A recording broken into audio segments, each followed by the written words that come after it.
Hello Generals, and welcome back to our special Wednesday edition of the 5-Star News. I'm Mason Dodson. And I'm Jacob Morris, and we're here to get you started with all things heritage.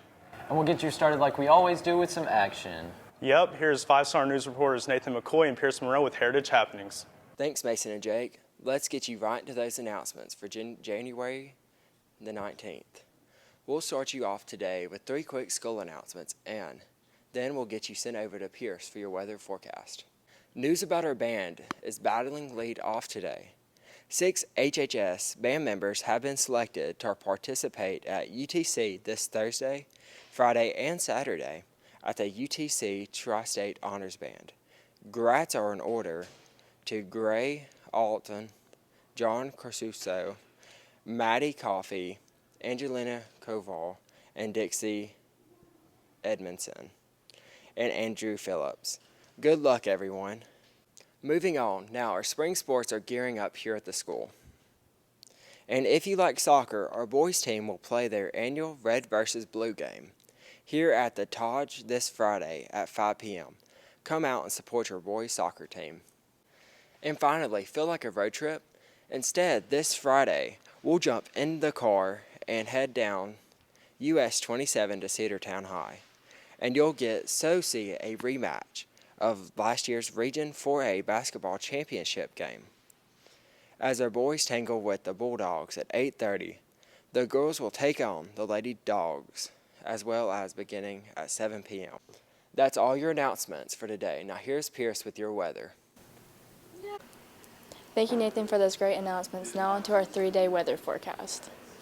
Starting with Wednesday, it will be cloudy with a high of 55 and a low of 34. Following Thursday with a high of 50 and a low of 28, with a 50% chance of rain. And then Friday it will be very, very cold with a high of 33 and a low of 26, with a 30% chance of snow. Now let's get you back to our anchors for more news. Thanks for the report, guys. Moving on. And to the news now, and some sweet-smelling news came out late last week for our faculty. Miss Trenum and Miss Tubbs in their transition classes are doing some great things.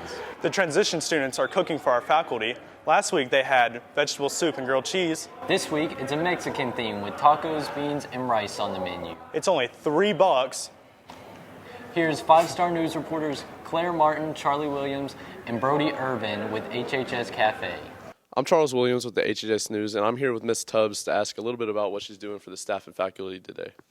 So we are starting the HHS Cafe, or Cafe HHS. I'm not really sure which direction it goes, but we are going to be making some meals. Our students are working on their cooking skills, and so we are going to be making some different menus every week to sell to the faculty and staff. It's $3. And you would need to order by Wednesday or Tuesday and turn in your money. And it's $3, and we just pick a different menu every week. So this week we're doing vegetable soup and grilled cheese, and next week we're going to have tacos, refried beans, and Spanish rice. Well, thank you for telling us a little bit about that, and I'm definitely going to have to check out the tacos, or I know at least Green will. So. Yes. Well, we look forward, and if you have any questions, just give us an email. Man, I wish that menu was available to us students. Right? Why let all the teachers get the grub? I bet Coach Green has already got his taco ordered. No doubt. Speaking of food, did you guys hit up any restaurants over the 3-day weekend? No, I just slept and caught up on some work. Me too. But our 5-Star News reporters Ethan Anderson, Pinnerall, and Emma Youngblood went to catch up with the staff and students about what they did with their past holiday weekend. I was pretty good weekends and enjoyed my old friends and enjoy my friend right here in school and a lot of fun. A great weekend. Yeah, it was a great weekend for me as well. Played some video games, played some basketball, and pretty much just chilled out. Watched the Hawks finally pick up a win this past weekend, so it was a pretty good weekend.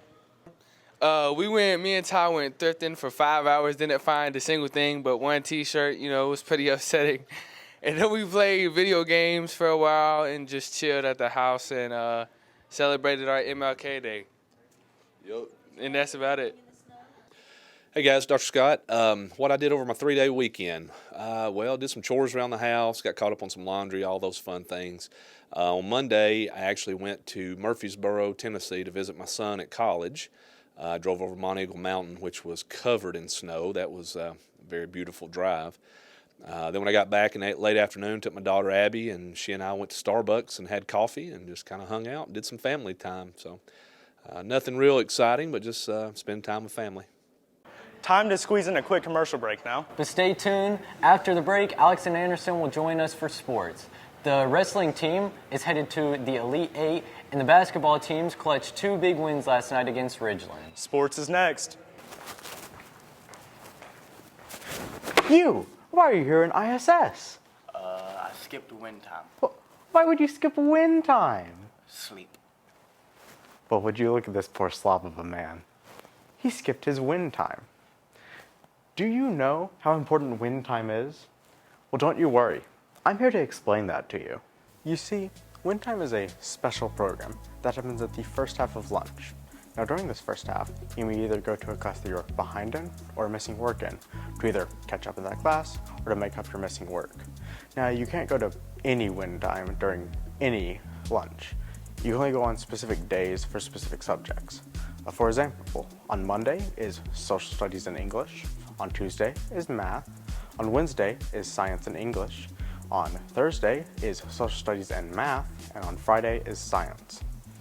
And that's how win time works. Welcome into sports, everyone. Alex Bedwell, tag team by my partner, Anderson Britton, and boy oh boy, do we have some exciting sports reports for you guys today. Sure do, Alex, and we'll start with an awesome performance by our wrestling team down in Savannah, Georgia at their state duels tournament. Yes, Anderson. It was win or go home for Coach Kraft's boys, and they did not want to go home just quite yet. 2 big wins move our Generals into the Elite Eight. Here's 5-star sports reporters Brandon Hamilton and Evan Wingrove with the matchup. All right, so Saturday we wrestled Mount Zion and Benedictine, and we ended up winning both those matches and advancing to the Elite Eight. And overall, we did pretty good, I think. I actually didn't get to wrestle, even though we drove 10 hours down there because they forfeited my matches. But it came down to a freshman in Hayden Sheeler, and he clutched up and won the match and advanced us to Elite Eight. So overall, it was pretty good. I thought that we wrestled hard. We could have wrestled a little better. Some kids didn't wrestle as good as they usually do. But we did good, and in the end, we made it out, and that's all that matters.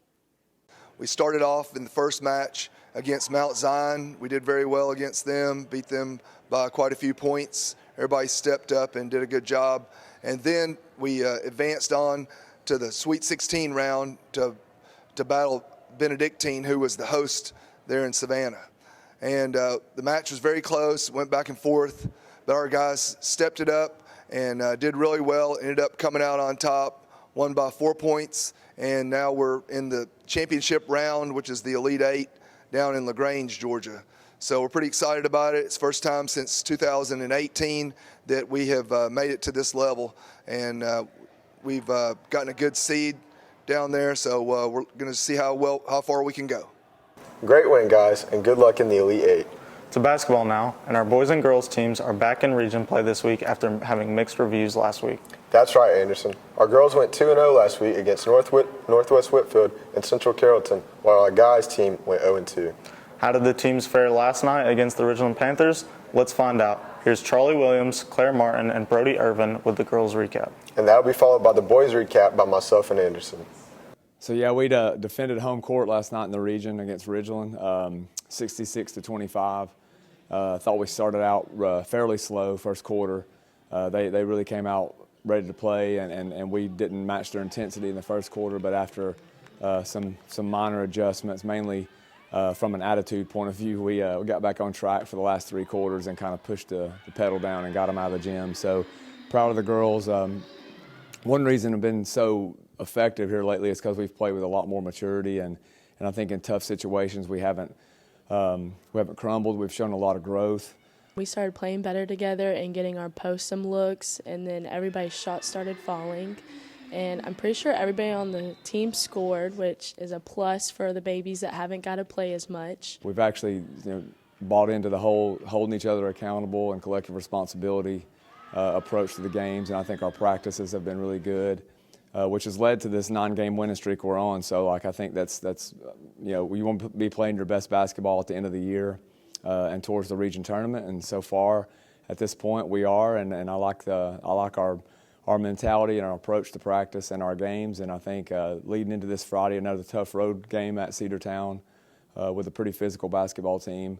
Long road trip, and then of course next Tuesday at Pickens, which is another difficult game on the road. So we'll see what we're made of going into next week. But right now, on a roll, and I keep telling the girls keep the train going. So everybody better hop on board.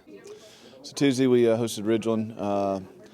They're a good team that just hadn't been winning a lot of ball games, and then we kind of started out slow, couldn't put the ball in the hole very well. I think we had 12 points at halftime. So we let them kind of get a little hope, get a little inspiration, and they started dreaming about beating us, and then they made it a reality. We just could never really catch up to them. Just kind of in a funk offensively all night. Couldn't put the ball in the hole, inside or out. We had trouble getting shots to fall. Just one of those nights. Defensively, we were kind of pretty solid all night. Just offense wasn't going. So they beat us there. Kind of hurts the region loss. But we got a chance tonight. We're going down to Cedartown. They're a good team. We beat them up here barely, so we'll have our hands full down there. It'll be a different kind of game with them, more man-to-man defense, so we'll have to have our offense clicking tonight. We played Ridgeland at home last night, and we came out slow, kind of struggled a little bit in the beginning, and it cost us early. We got down, could never really come back. But we play again Friday at Cedartown, and this is a big region matchup. We need to get a win to take back the 2 seed in the region. So we're going to have to play good to win that one. And now that we are in the spring semester, most of our spring sports are getting set to kick off their seasons. That means teams like golf, soccer, tennis, baseball, and track are just about ready to get cranked up. That's exciting for me as I play soccer, so today we'll start our spring sports preview segments. Here's a quick preview on our boys soccer team.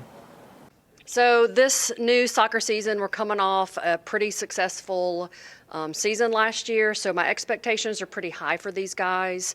My goal is for us to go at least into the first round of state. One of our biggest rivalry games is built right now with Central Carroll. So that's a pretty big rivalry. I want to see us win that game again. And for the first time in many, many years, we get to play Ringgold. So I'm really excited about that. It's going to be a home game. We're depending very heavily on some of our return seniors. I'm pretty excited for the year. I think there's a lot of good competition out there. I think that I'm most excited to play Ringgold so far. I think we could really beat them pretty good. We've got a decent team this year. I think that we could go pretty far. I think we could possibly make it to the first round of state, and with any luck, we could go farther. Thanks for the sports, you two. Now on to our entertainment segment. I love some of the new entertainment segments this year, Mason. Me too. We're going to send you over to Shane Davis with HHS Rides.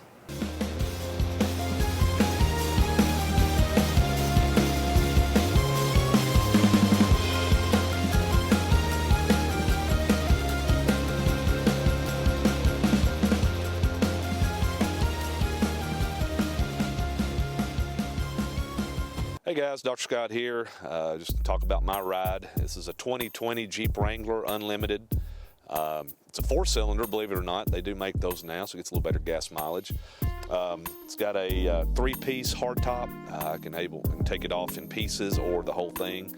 The reason I bought this car is I've wanted one since I was a teenager, so since I was about you guys' age. I've wanted a Jeep, never been able to afford it until just now. So finally my wife and I bit the bullet and we actually bought a Jeep. It's been a lot of fun. We love to take the top off and ride in the summer and just go for rides on the weekend. Been four-wheeling only one time in it, just went through a creek, so I'm just kind of getting into that a little. But it's a real fun car. We've had a lot of good times in it. This is my car. It's a 2017 Nissan Altima. I call it the Black Pearl. It's been my car for 2.5 years now, and I got it because the Altima is the greatest car ever invented. No other car can compete. It's performance, everything, just outstanding. I wouldn't get another car besides an Altima. and I got this on my 16th birthday after my parents bought it for me. Hey, this is my 2010 Ford Mustang GT. I've always wanted one because I like the V8 and I like the stick shift and the rear wheel drive. And I've always liked this color too, so when I saw it I knew I had to have it. And I only got it a couple weeks ago, so it's pretty new to me still, but I really enjoy the car and it's really fun to drive. Interesting stuff there, guys. I like it. Now moving on to movies, Bailey last week put the new Spider-Man under the microscope. And he got a resounding 5 stars. She talked to some of the students and staff about their favorite movies. Here's Bailey with Moorhead Movies. Hello, Generals. Welcome back to Moorhead Movie Reviews. This week we don't have any specific movie to review, so we'll be asking some other students and maybe teachers about what they think. Maybe movies they've seen or movies they just want to talk about. So let's go do that. Shang-Chi and the 10 Rings. It was a pretty good movie. Just like any other Marvel movie. It was pretty good. Probably 8 out of 10. Had a lot of character depth, and I feel like there will be more movies of it. Okay, so technically the last movie I watched at the request of my girlfriend was Billie Eilish, The World's a Little Blurry, which is a documentary about kind of her rise to stardom. And what did you think of that? I really liked it, actually. I kind of went into it thinking it was going to be sort of your typical music documentary where you would have a bunch of people saying how genius she is. But it was not that. It mostly consists of like footage, film. And with that, that'll wrap up our special Wednesday edition of the 5-Star News. And on Friday, we'll be back with another report. Until then, stay classy, Heritage.